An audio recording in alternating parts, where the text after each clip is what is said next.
Happy Monday, channel surfers. And yeah, this is the Mondayest of Mondays. We are on take 2 of this recording because um, I was more worried about my microphone than Dee's, and I should have been worried about hers because we had the one that was wrong set up. So here we are. We are back on the Mondayest of Mondays, 3 days before Christmas. Can you believe it? No, I'm Are not you ready at ready? all.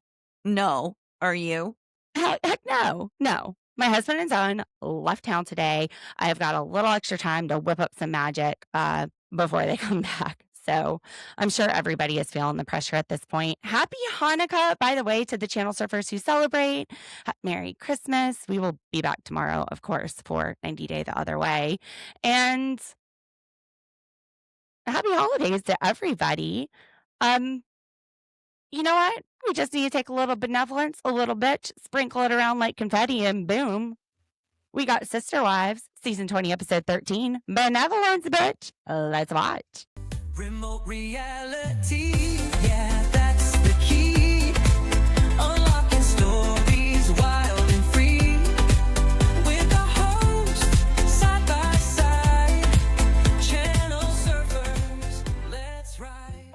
Channel surfers, I'm Lauren, your friend and attorney host who loves to overanalyze everything.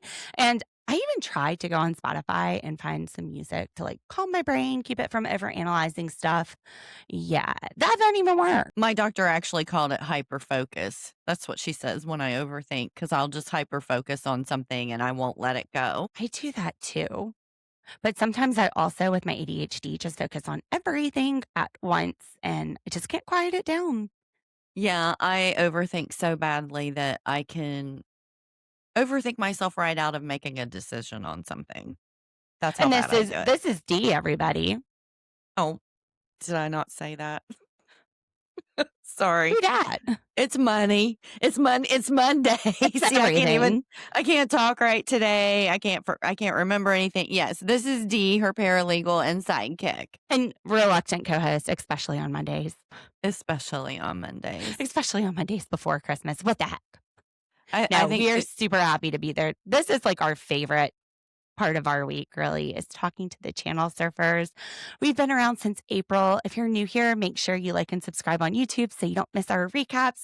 We're doing Sister Wives, 90 Day the Other Way. Sometimes we do some true crime stuff because one of the areas of law I've done a little bit of practice in is criminal defense, and it's quite fun. It's more fun to analyze the stuff on TV than the stress of actually prepping a case. Yes, for sure. I'd rather just sit back and commentate. Thank you. Commentating Sister Wives. We'll start with Meri and Janelle. I love this, not bromance, sistermance, whatever it's called, that we're seeing forming here. The support, the leaning on each other. Janelle is reaching out to Meri because she wants that spiritual divorce. She ain't going to eternity with Kody, baby. No, we need to get over there and get a release just in case what they used to believe was right. We aren't taking any chances. We are taking every precaution to make sure she is not in hell with Kody for eternity. Kody and Robyn. Yeah, one lifetime's enough. One lifetime is a plenty. I was surprised that Meri said she didn't think she was going to get the spiritual divorce the day that she got it. They wanted to talk to Kody, but he wasn't being responsive. And she just started asking questions. Finally, they were like, okay, you're here. We're here. Here's your divorce. Yeah, they didn't want to have to go through that again. They didn't want to have to try to track down Kody. He didn't want to be tracked down. Janelle is worried. What will they think of her? Will they wonder why she wants this, even though they are no longer members of this church? Just explain it to them like you explained it to us. I don't want to be stuck with them. Yeah, that's a perfect way to explain it. Look, I don't want to go through eternity with him. I'm not saying you're right, but I'm also not saying you might not be right. So can we just... So I'm not taking any chances. Yeah, not going to take no chances. Let's break all ties. I think that is a wise risk management assessment for a lifetime with Kody. Yes. Meri is so supportive. She is like, I will drop what I'm doing. I will be there with you if you want me to go. She's like, I'll be a witness. Kody might not show up, but I'll come and tell it like it is. I'll let them know. Just tell me what you need. And Janelle needs a little push.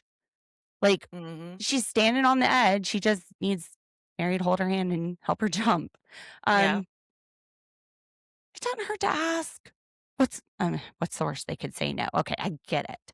Actually, that would be a worst case scenario. You're stuck with with Kody for eternity. I get the fear. Okay, yeah, Mhm. I get the fear. Yeah. This is important. This is important. All right, yeah.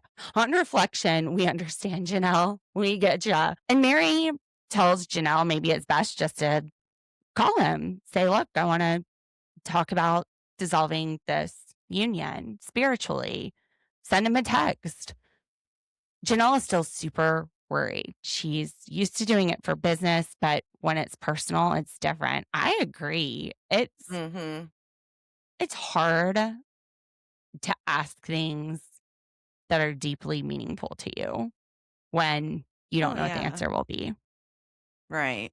I get it. And she tees up that text and boom, hit send. So we are Done. waiting to find out an answer on that. Anything else for Meri and Janelle? No, it was really short, but I agree with you. I love watching them become friends.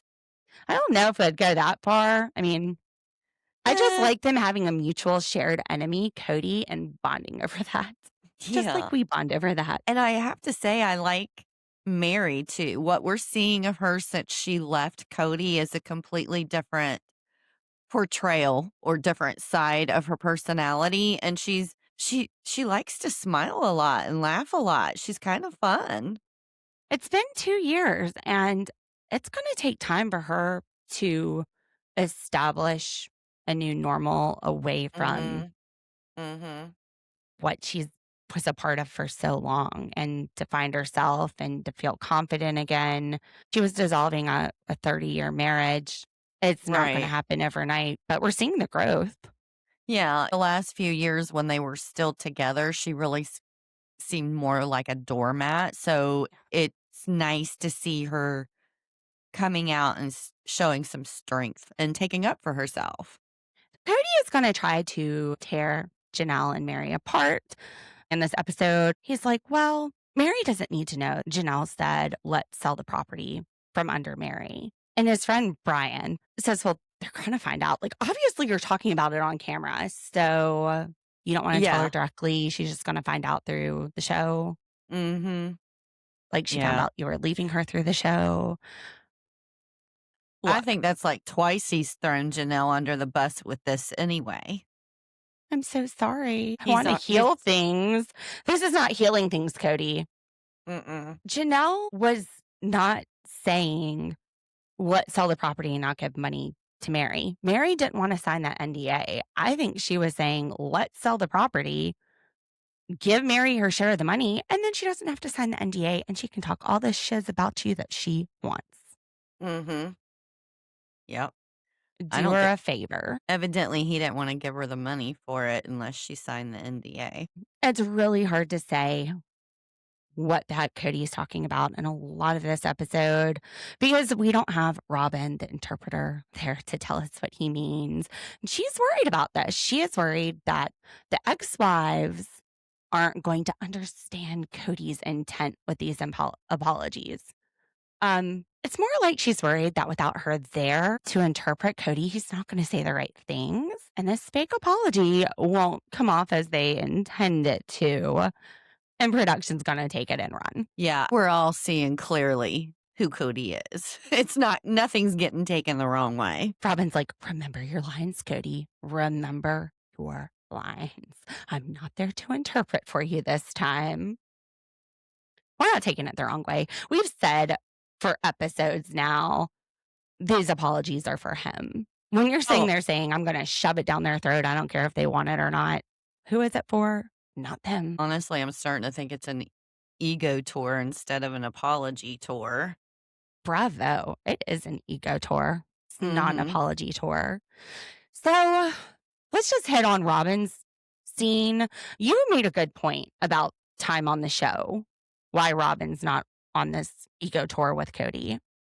Yeah, he's getting a lot more screen time doing this ego tour. And then they get to split split up their screen time. So Robyn has more screen time without him. He has his own separate screen time. They're Yeah, just spreading themselves out so they're yeah, in because more episode. they're fucking boring together. Like, there's nothing to watch. They're boring apart. Sacred Yeah. Cow Robyn starts her scene with Aunt Sarah's pumpkin chocolate chip cookies. Sounding like dang Cookie Monster. I'm sorry. First of all, that sounds gross. I didn't think it sounded very good either.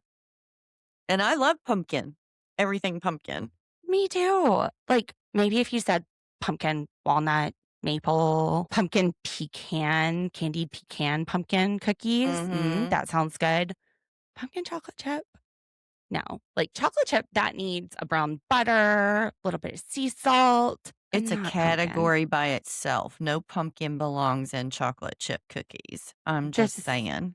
And the way she says it, she sounds like a Muppet. It sounded horrible. I was like, what did she just try to do? Like, was she trying to be funny? I guess that's the voice of the sacred cow. I don't know. She is worried because Aurora, her 24-year-old daughter, is in a serious relationship with Mhm. Brody, Kody and Brody. Oh, And he's about to graduate from basic training. And I agree with her on this. She wants to make sure that Aurora has had time to see the world without being in a serious relationship, kind of like be out on her own. But Mhm. she's 23. She's been dating him since she was 22. She wasn't out on her own before 22. And why? Because you've got her sheltered in this house, Robyn and Kody.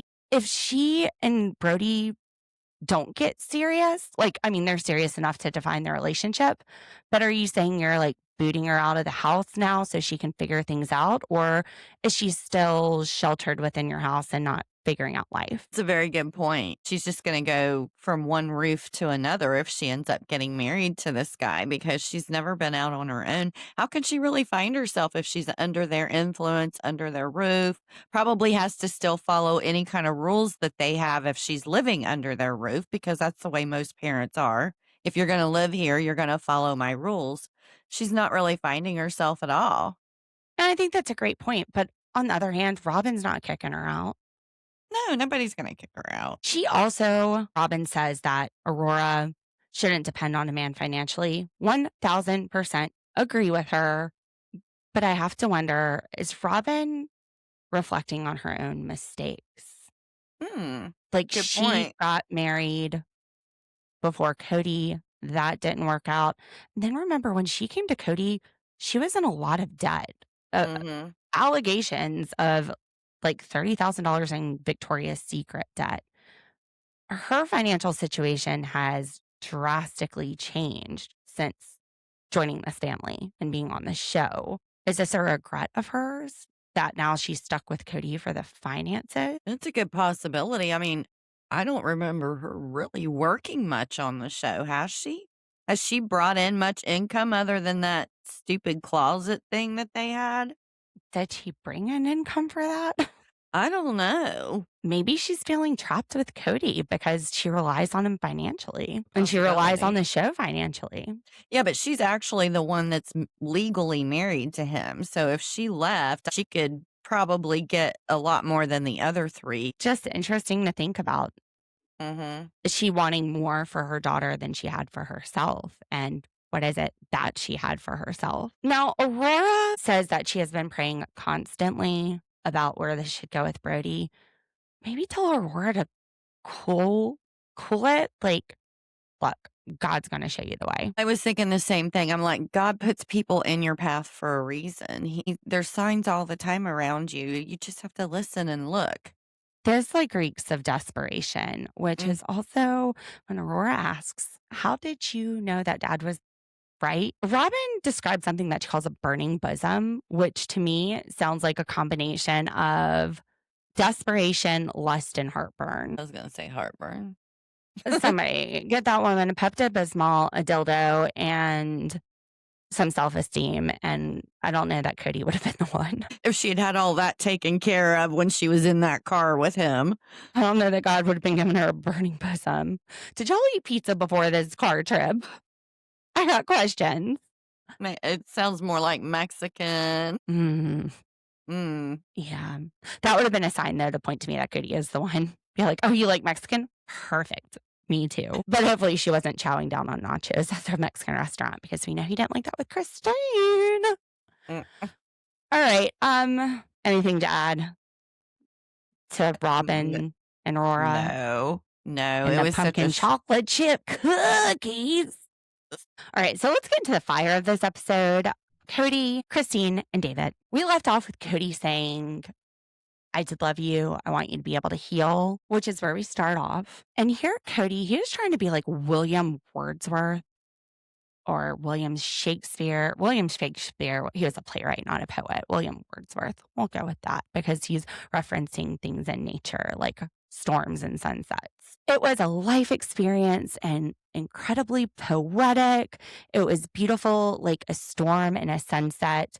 All right, my English major mind turned on. We had to transition away from the lawyer and get into the English interpretation, which actually is a lot like being an attorney. You read the text, you find the evidence within the text, and you make your argument. So let's read the text. What is he saying here? Let's look at the imagery. Storm. What does a storm symbolize? Because he said it was beautiful, like a storm and a sunset. So, storm, I'm thinking it's a symbol of chaos. It's isolation. If there's a storm, you're not out and about and socializing. You are inside your house, avoiding whatever's coming at you, wind, rain, snow. It shows isolation. It shows a need for safety. It shows a need to prepare for preparations. And there can be a lot of fear associated with storms. Like my dog gets scared during storms. My son can be scared during storms. Shoot, if it is hurricane season here on the coast of South Carolina, I get scared as heck during storms. So to me, it was beautiful, like this chaotic, fearful, isolating force of nature. And then he says like a storm and a sunset. So while some might find a sunset beautiful, like Christine, she's idealistic. Oh, a sunset, so beautiful. What is a sunset? The sunset is the end of the day. It is the end of sunlight. It's the beginning of darkness.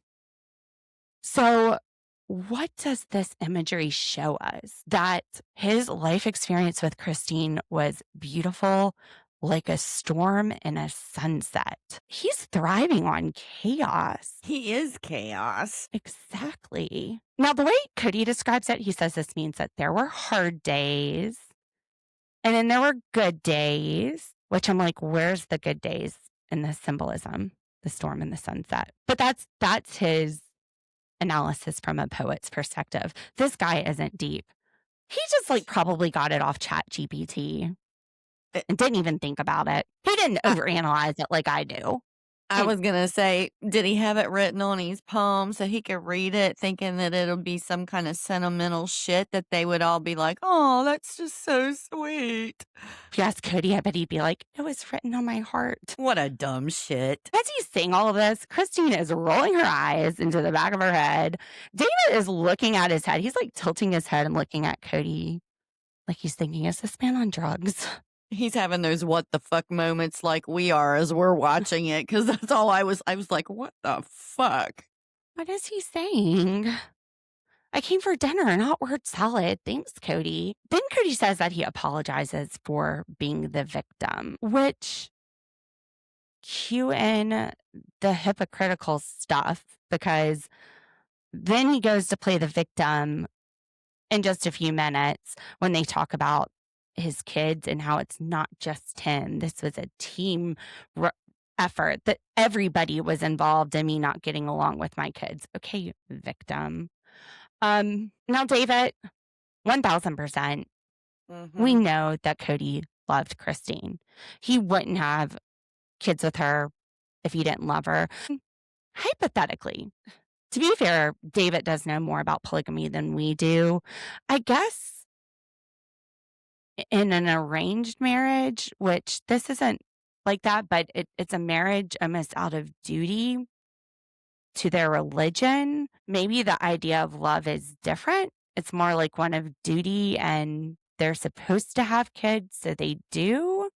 Mm. I can't say I'm not a polygamist. No, I mean, I think Christine loved him when they got married, and he probably loved her. He seemed to, Well, he seems to say that he did at this point. Like he's yeah. apologizing because he did. So yeah, no shock from David or anybody else that he did. Mm. And then Kody just rambling on, thanks her for like the most beautiful life and beautiful, precious experiences. Like, okay. And he says, we have all moved on. We'll come back to that part. We've all moved on. We're good. We're going to shake hands and be friends, I hope. All right. So here he's saying we've all moved on. But then later he's saying that the reason he's apologizing is so they can move on. So that she's free of him and can heal. What a Which is dick. it? Which is it? Have we moved on? And if so, then what's the reason for this apology? Or we haven't moved on. So why are you saying you have? It's a contradiction. And it's one of the many contradictions in this segment. It's because it's not genuine. He is No. there for PR. He is not there to apologize. He is not there to give healing because healing isn't needed. Christine, she's moved on. By the time she found David, she had been done with Kody. She Yeah. found her own closure. Yeah, she said that she didn't have this gaping hole in her heart because of Kody. She did her own closure and her own self healing, and that she was completely over and closure done. Stick a fork in it by the time she committed herself to David. It's all BS. Yeah. It is Well, that's all BS, which is why it's so contradictory, why they can't keep the story straight.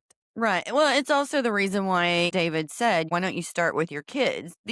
Your ex wives, they don't need apologies from you. They're over it. Your kids are Which the ones that need to heal. was after Kody said, I don't know what step to take. And then David said, start with your kids, which is another contradiction because then Kody's like, I'm not here to apologize for David. I'm not here to ask his advice. Yeah, he's got a healthy relationship with his kids. He's got a healthy relationship with my kids, but this is none of his business. Mm-mm. Why not learn from somebody who knows what they're doing?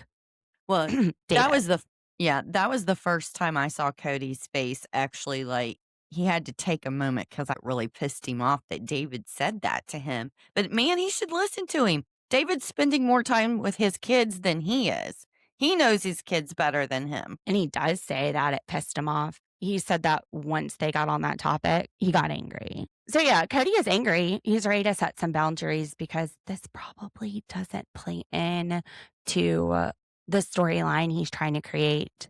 It doesn't make him look good that he doesn't have a good relationship with his kids. No. Well, and Kody, he's it been doesn't. he's been blaming the ex-wives for the relationship with the kids. He thinks they're the ones influencing the kids and why he's having so much trouble with them. And he knows that if he starts this conversation that he's going to get mad really quick and start pointing fingers, and that's not what he's wanting to do.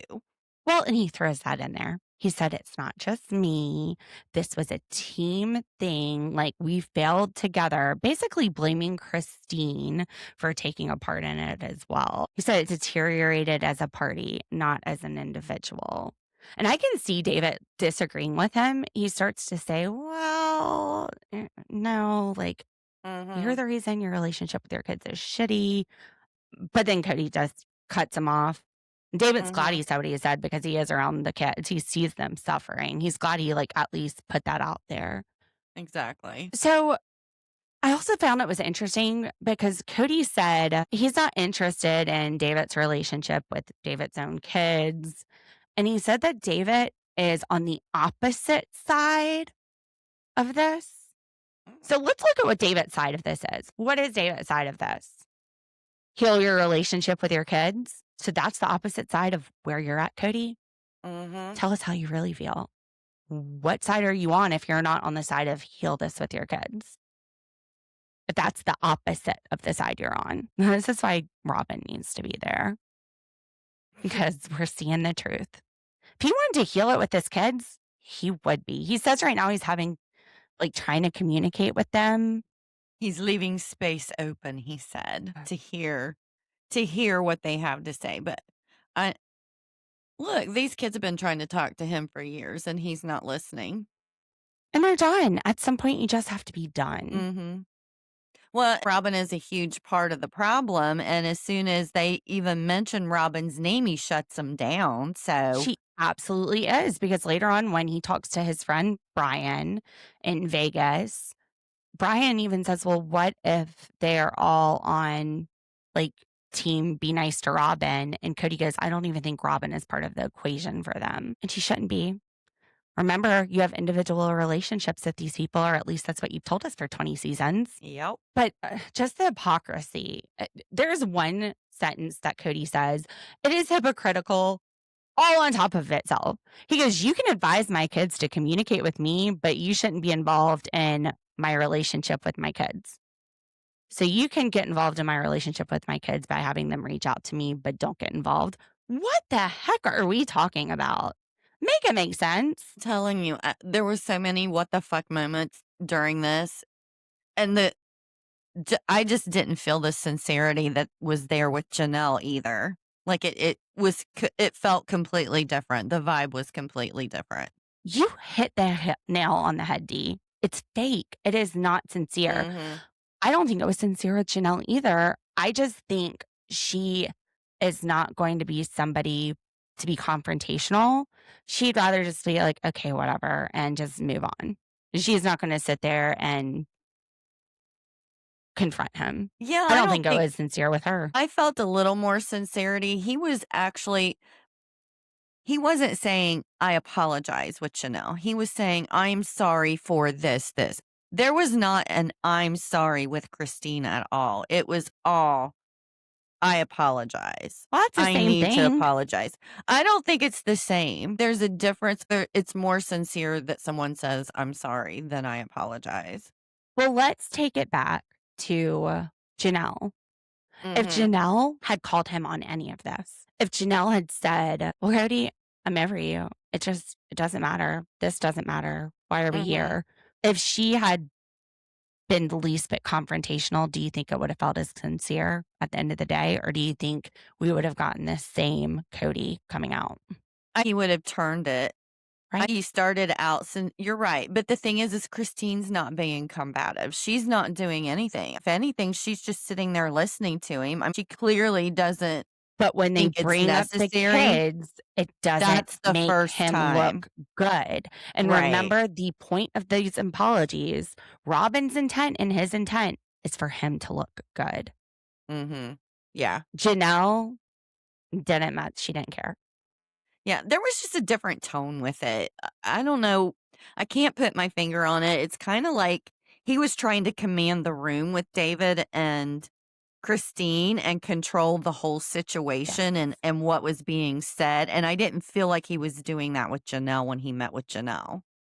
Because Janelle Didn't care. let him take Yeah, the she lead. actually- didn't care enough to Well, do no, anything. there was parts of it that Janelle actually enjoyed hearing, where Christine is just completely shut the door. Like, okay, I'll sit here for this. I'm getting a bonus. I'm getting Part extra of me pay. thinks, though, that Janelle enjoyed hearing it in a way like, oh, this is so funny. This guy is entertaining. Oh, yeah, yeah.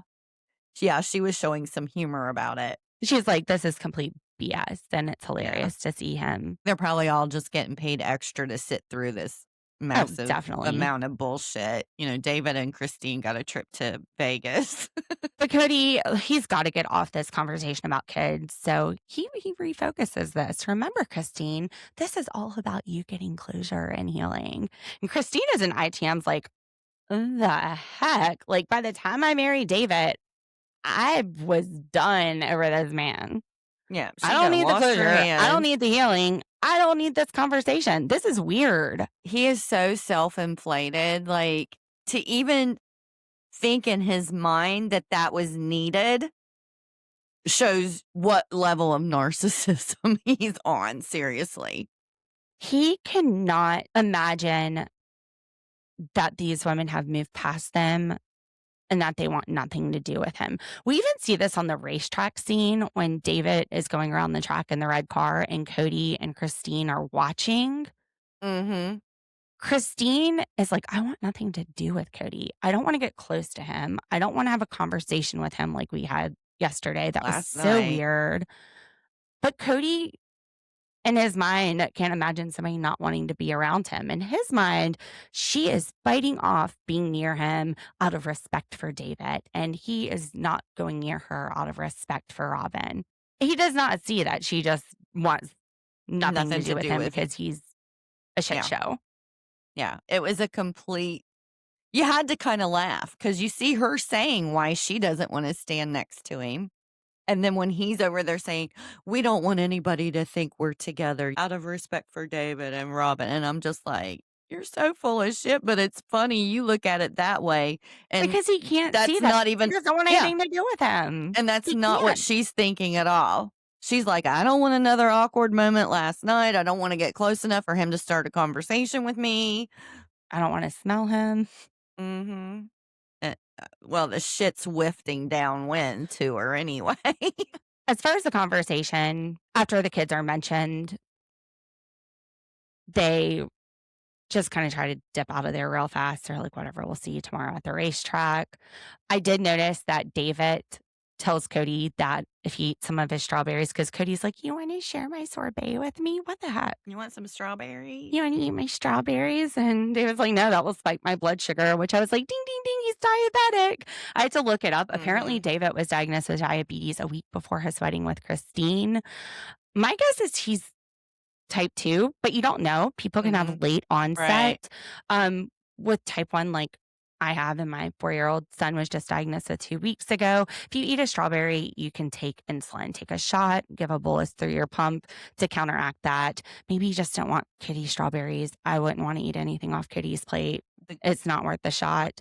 But also, I read that he's lost like 20 pounds since being diagnosed, and type 2 diet plays more of a role in it, whereas type 1, we don't make any insulin. We can't just like eat low carb and not need insulin. We are insulin dependent. It's autoimmune.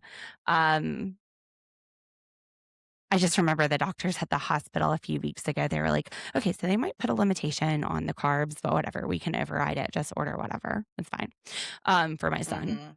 It's just, we just don't make the insulin. Like I told my son, the little fighters that get in there and eat the sugar and spit it back out to us to make us strong and big. So I'm not sure what kind he has, but I was like, yay, diabetic buddy, go David. And good for him for like getting his health. I've noticed that he's like lost weight and he looks like he's doing great. They go over to the racetrack and Kody and David and Christine. Oh my God, I'm so sorry. David and Christine. Damn it, Monday. Bad faux pas. I did not mean any of it. We're sorry, Christine. Sorry. We're sorry, David. We're not. No. No, wait. Lauren's sorry, Lauren's David. sorry. Lauren's sorry, Christine. I apologize. Okay, you're going to think that's not sincere.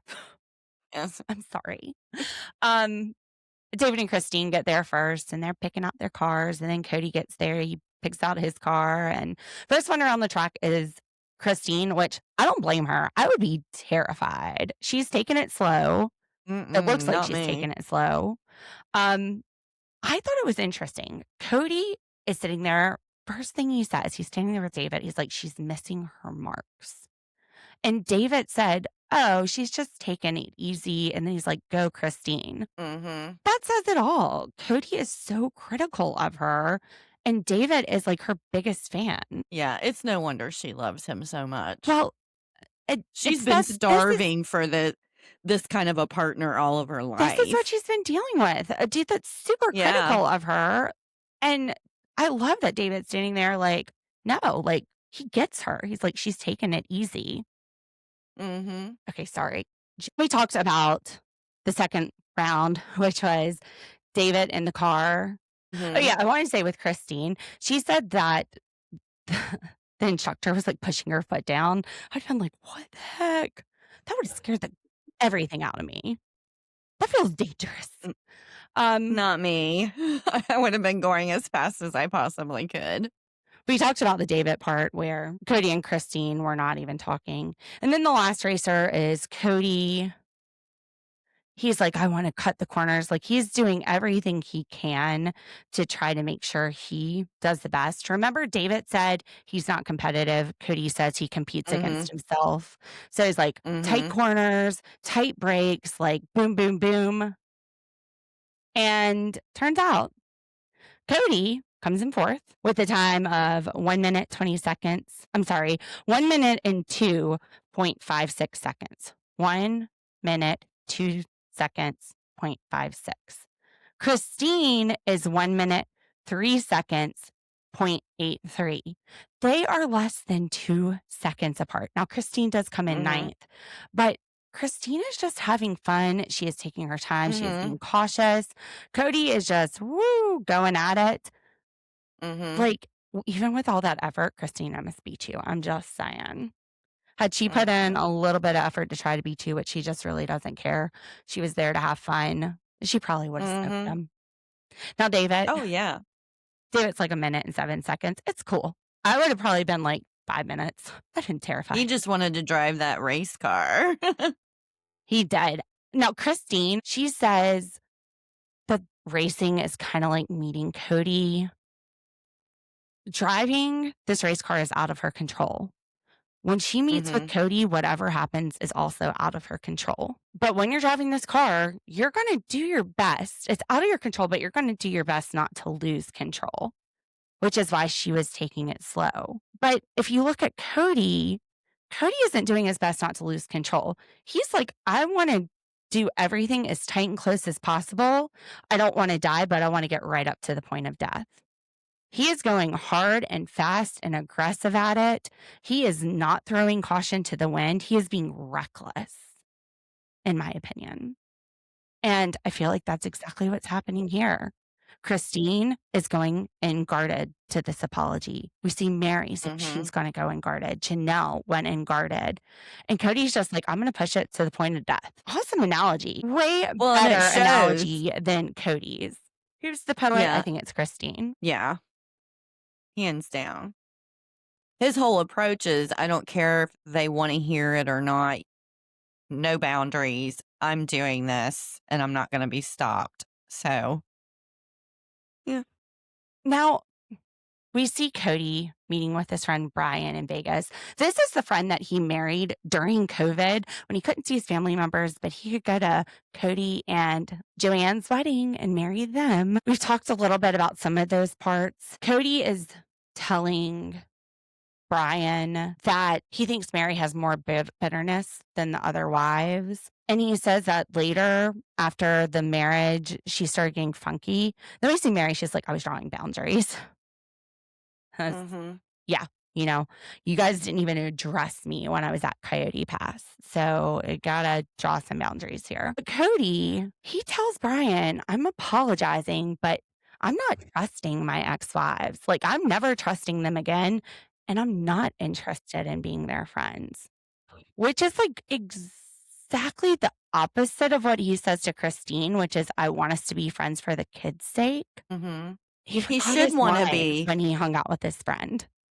Yeah, he should be for the kids. He needs to look, they don't have to be best friends, but he needs to at least be able to get along with these women and have conversations without it turning into arguments and stuff. He knows that's what he should say, but when he's around his friend, he forgets Mm, his part. nope. Yep. All right, so speaking of friends, Meri, Jen, and Amber, they have a little get together, and Mary's like, I'm about to disappoint you. I am meeting with Kody in person. And they say what we all say. Mm, Why? why? Why? Why the fuck? We know the Mm, answer is because production is making me. But why would you do that? She says it's mhm. because she wants a smooth divorce. And her friends are like, you've done everything you can. You can't force him to make this easy. And it's Kody. You have known him 30 years. You think all of a sudden a magic unicorn's going to fly out of his ass and the divorce is going to be rainbows and butterflies? No. Mhm. And Jen and Amber are like, what does he have to talk about? You've been divorced for 2 years. What on earth does this man have to talk about? And Meri says, I don't know, something about olive branch, benevolence. And this is where Jen says, look, he is sprinkling benevolence and bitch out of his mouth like it's confetti, which is where we get the title of this episode, Benevolence, bitch. Benevolence.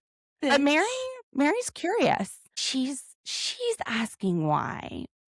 I wonder if she thinks in some way she's still blaming herself because of Kody, which, I mean, there was the catfish thing. Mm-hmm. I don't know. Maybe Meri is actually going to have some things to say that she needs to get off of her chest. I mean, it's just thought. Well, she says she's curious, and Jen said curiosity killed the cat. Mm-hmm. I love Jen. Touche, Jen. Obviously, she never saw it going this way. Mm-mm. And it takes time to unwind out of it. So, yeah, it makes sense. And Meri, she's like, men are dumb, which Jen and Amber are like, yep, you nailed it. It's like, no, Kody is dumb. Cody's dumb. Yeah, they should have clarified that. Not all men are dumb. And not all are dumb in the same way Cody's dumb. That's like a level special kind. He's got his own special category for dumb. The Kody dumb. Like, strangely, Robyn fits into that category. Maybe that's why they're soulmates. My notes. And that's all I've got for this episode of Sister Wives. Anything to add, Dee? No, I think we've covered just about everything. Well, we'll be back tomorrow with one of our very favorites, 90 Day the Other Way. We're going to be with you guys through the holidays because really, you're a gift to us, channel surfers. This is like the most fun part of our week. I'm so excited. Like, yeah, Monday is like the Mondayest of days, but the best part of Monday is you guys. So thanks for listening with us. We will see you tomorrow. I hope you guys are finishing up the holiday magic or enjoying the holiday magic if you're celebrating Hanukkah, to all those that celebrate. But we will see you tomorrow. Y'all have a great afternoon. Bye. Let's ride.